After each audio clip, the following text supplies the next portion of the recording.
Hi everybody, it's Brad Mason, Pioneer Agronomist here in Western Illinois.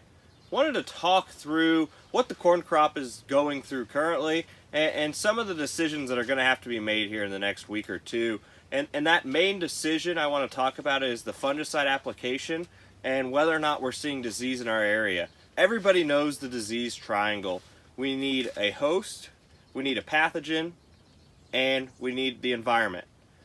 Up to this point, a lot of our area hasn't had a lot of moisture when it came to that disease triangle.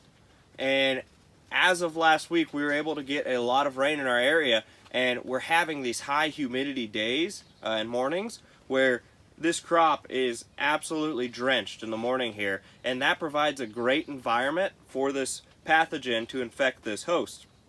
All of that comes down to, though, is time. We need time for these diseases to infect. Some of them are very quick, some of them take a little longer, possibly 2 weeks. Some of them show up in 7 days to 10 days after this initial infection or the pathogen hits the leaf. So that is important to know, that just because we started to get this weather doesn't mean disease is going to show up today. We need to make sure we continue to scout through the season and make sure that we are doing our due diligence here to make sure there's no diseases on this crop. I'm holding this corn plant here. I've been hearing tassel reports or tassels appearing in cornfields as early as June 18th in our area. That is a lot earlier than we usually see. A lot of our area is used to July 4th is when our tasseling really starts to take off, July 1st, July 4th.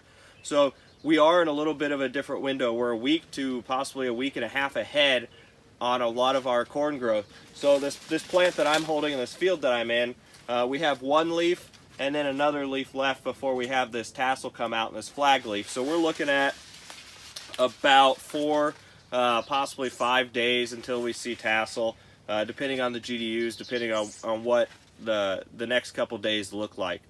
Overall, though, one thing I want to talk about is how do we protect this plant and what are the key factors to look at. This plant has already determined where the ear is going to be set. If I pull this leaf back, you may be able to see there's an ear shoot already coming off of it.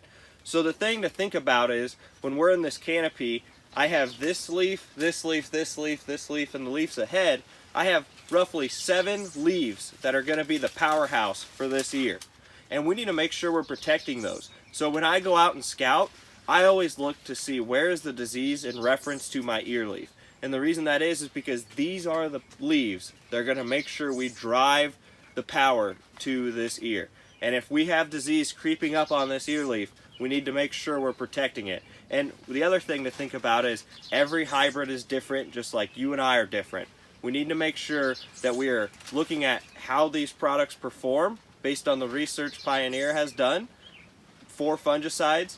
We need to make sure we're checking on those hybrids to see if they benefit from a fungicide, if they don't, and we need to talk to our sales agencies to make sure we understand that for our crop. Thanks for watching. That concludes this Pioneer Growing Point Agronomy video podcast. Visit our page on pioneer.com and follow us on Twitter and Facebook for more agronomy insights.